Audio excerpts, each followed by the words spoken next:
is CBS News Miami. Good afternoon, and thank you for joining us. I'm Naja Sherman, and welcome to CBS News Miami's 4 p.m. Quickcast. Let's take a look at today's top stories.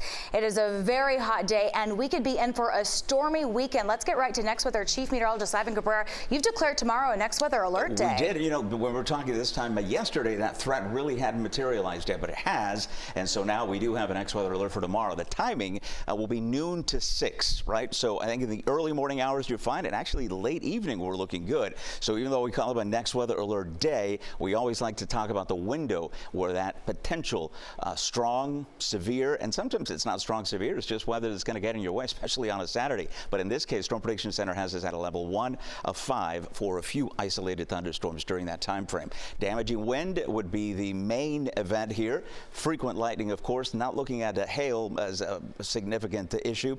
And there will be pockets of heavy rainfall. That is going to continue as we head into a Sunday. So let's talk about your Friday, though. Still got plans for tonight. I think we're looking pretty good. There's a slight chance of a couple of showers that may get in your way. Look at these temperatures here. In the 90s, record heat today, and we have triple-digit numbers all over the place here. Kendall feels like 100. Pembroke Pines, how we doing out there? 104 is what you feel like. That is the kind of weather you want to stay indoors or jump in the pool or the beach with. This is rare in clouds, so we have a little bit of activity. We talked about yesterday. Our coverage today was going to be really limited, and it still is going to be. But notice the movement, though. Last few days, everything has been pushing towards the interior and out towards the west coast. Not anymore. Now everything is piling up on our area. So whatever develops west of us heads towards the beaches there. Wider shots, you can see there's just not much going on down in the Keys. So this is primarily going to be a Broward and Dade event as far as the storms for tomorrow and that severe weather element. Temperatures for tonight looking at 80s, but we do have slight rain chances. I'd say about 20% as that, it's a few showers begin to pull in from west to east, but I don't think it's going to result into a big deal. And then, of course, we have this boundary that we showed you yesterday, still on schedule for arrival tomorrow afternoon. As that happens with the heating of the day, with the sea breezes and a disturbance up across the mid-levels of the atmosphere, you put all that together and you get some strong to isolated severe storms. Here's Next Weather Rain Tracker for the rest of this evening, and we are looking again at a few showers beginning to push in. It's not going to be widespread, and then they'll be gone by the time we get into, I'd say 7, 8 o'clock. We're looking pretty good. So this is not going to be anything significant to get in your way for the rest of tonight. And then we talk, of course, about your Saturday, and that'll be a whole different deal here with showers and storms. Well, by noon, that's when I'm starting the alert as that boundary comes in. It is not going to be widespread rain. It's just the storms will develop in an environment that they will be capable of producing some damaging wind gusts. So that's what I'm looking at. I think, in fact, the rainfall on Sunday is going to be more significant as far as the totals, and the potentials are there for 2 to as much as for 3 inches of rainfall when you combine both days. This is the outlook from the SPC. We're basically all in it, and again, that would be for Saturday. I don't think we'll have severe threat on Sunday. Ingredients don't look present to me for that, but this is still going to be a big deal as far as the rainfall over the next few days. In fact, we're going to enter into a pretty classic wet season outlook here for the next 7. Each day will have high rain chances, I think, heading into next week. Of course, tomorrow, for now, is the only Next Weather Alert. That may change heading into next week, depending on how these systems start behaving. And then, of course, we have our hurricane special. Don't forget that coming up on Sunday. Naja has more on that. Thank you, Ivan. And speaking to that, join Ivan and the Next Weather team for Survive the Season Hurricane 2025. Our 1-hour special will have important information for you and your family to help you get ready for whatever might come our way. So watch Survive the Season Hurricane 2025 on Sunday at 8 p.m. right after 60 Minutes. We have dramatic video of an inferno that left a building in Miami burned out tonight. The massive fire tore through the building early this morning. Drone 4 flying over that blaze. It shows what firefighters were up against at that abandoned warehouse. This is in the city's Little River neighborhood. It took them nearly 2 hours to put out those flames, and one firefighter was taken to the hospital with heat exhaustion. CBS News Miami's Morgan Reiner has the latest from the scene. The roads are back open, and we're getting a closer look at some of the aftermath. You can see the significant damage to the roof and this building as a whole. Now, while the building itself is vacant, the buildings around it are not. I spoke to one man who said that his home filled up with smoke, and I actually spoke to the person who used to own this building, and he said he is devastated. Reza Hagie operated his building supply company out of this building on the corner of 78th Street and Northeast 2nd Avenue for 45 years. This is our last Thanksgiving party. They hosted birthday parties, food drives, and countless events over the years. Merry Christmas, everybody! Until the building sold 2 years ago. It stayed vacant for a long time. And to see it like that, you know, that it really hurts us. Friday morning, he saw the building up in flames. He got out of his car and took this video. A lot of memories. 45 years from the 80s we were here. He said while the building was vacant, he believes people could have been living in it. They bought it and they said they're going to put apartment buildings in it, and they never did anything with it at all. And when we go by here, we see a lot of people going inside there. I guess they were living in it. I don't know what's going on. City of Miami Fire Rescue said the calls started coming in around 6 in the morning. That's when Gustavo, a child, came out of his house. When I just come outside, I see some smoke everywhere. Which is right next to the building. And I'm scared because this fire is close about me. The fire could be seen for miles away. Fire rescue said the fire was so big, after 10 minutes of their firefighters battling the flames from within the building, they evacuated it. There was risk and concern of a localized collapse, so we removed our firefighters and transitioned to a defensive strategy, which means that we're fighting fire from the outside. One firefighter did get hurt. We did transport one firefighter who suffered heat exhaustion and a back injury, but luckily, unfortunately, he is stable. And now that the fire is under control, it's time to investigate. There's been some collapses, so it is also unsafe for them to go in, so they'll try to conduct their investigation as safely as possible.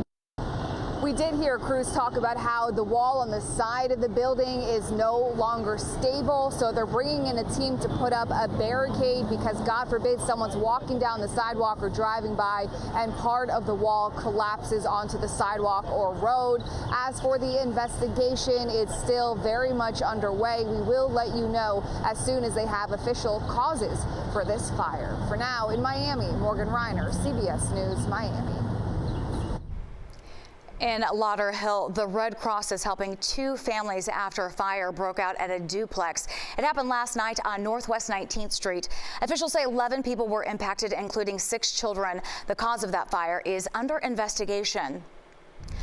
3 Broward detention deputies are facing aggravated battery charges. The alleged incident involved Dina Walker, Cleopatra Johnny, and Zakaya Polk, and they say it occurred in 2022 when they were booking a woman into the main jail. Police say when she refused to take off her bra to change into a jail uniform, the deputies repeatedly punched, kicked, and tased her. Officials say the brutal beating was caught on camera. CBS News Miami's Peter Dinch is investigating the alarming allegations. He'll have a live report starting tonight at 5. Miami police made an arrest after a deadly hit-and-run crash overnight in Little Havana. Police say the driver was pulled over with a damaged windshield. CBS News Miami's Maribel Rodriguez has the report. A very sad story coming out of Little Havana from overnight. That pedestrian was fatally struck by, we're told, a female driver who police say was driving extremely fast. That driver was eventually pulled over after striking that pedestrian about a block later. The scene is now clear. However, we do have video from overnight when it happened at around 1:15 this morning. The victim, we're told, was walking on Southwest 7th Street when she was hit between 21st and 22nd Avenue. The driver did not stop after hitting her, but was eventually pulled over about a block away with a smashed front windshield. Police tell us just before that there was actually a police officer nearby and saw a blue BMW speed by him. He tried to catch up with that driver and actually witnessed when the driver struck the female pedestrian and kept on going. Well, that driver was pulled over about a block away. We're told once she got out of the car, she had a strong odor of alcohol. Field sobriety test was done. Blood was drawn and she was taken into custody. We're told she was uncooperative. As of now, she's being charged with leaving the scene of an accident with death. And once those blood tests come back, we're being told more charges could follow. In Little Havana, Maribel Rodriguez, CBS News, Miami. When we come back, your kitchen faucet could be hazardous to your health, and that's prompted a recall by Amazon. Find out why in a consumer alert. And join us tonight for Marlins baseball on CW Miami 33. The Fish will host the San Francisco Giants. Coverage starts at 6:30. First pitch is at 7:10, and you can watch the game for free on CW Miami 33. Welcome back to CBS News Miami's 4 p.m. Quickcast. Now to a consumer alert, and this could impact the health of your family. More than 100,000 faucets are being recalled. It's because of dangerous lead exposure. All 3 models were sold on Amazon. It's under the brands Faucets, Kichi Pro, and Bodhin. Testing revealed the faucets contain dangerous levels of lead that could leak into the water. Officials say it could harm infants and young children. It is finally Friday, our favorite day of the week. Here's CBS News Miami's Lisa Petrillo with something to whet your appetite for tonight's Taste of the Town. Well, we are at a special place today with Adam, the owner. It's called Gramps Getaway. Gramps Getaway. Here on Key Biscayne. Just look at the view there, Leon. Let's show them. Pretty amazing spot here. And Adam, you've been open for how long now? It's been over a year now, about a year and a half, something like that. So I have kids in their 20s, and it's all I ever hear about is this place. It's become the place. Yeah. Well, it's kind of hard to beat the view. And then on top of that, we actually have great drinks and great food. And also, we always, music is a big feature of Gramps generally.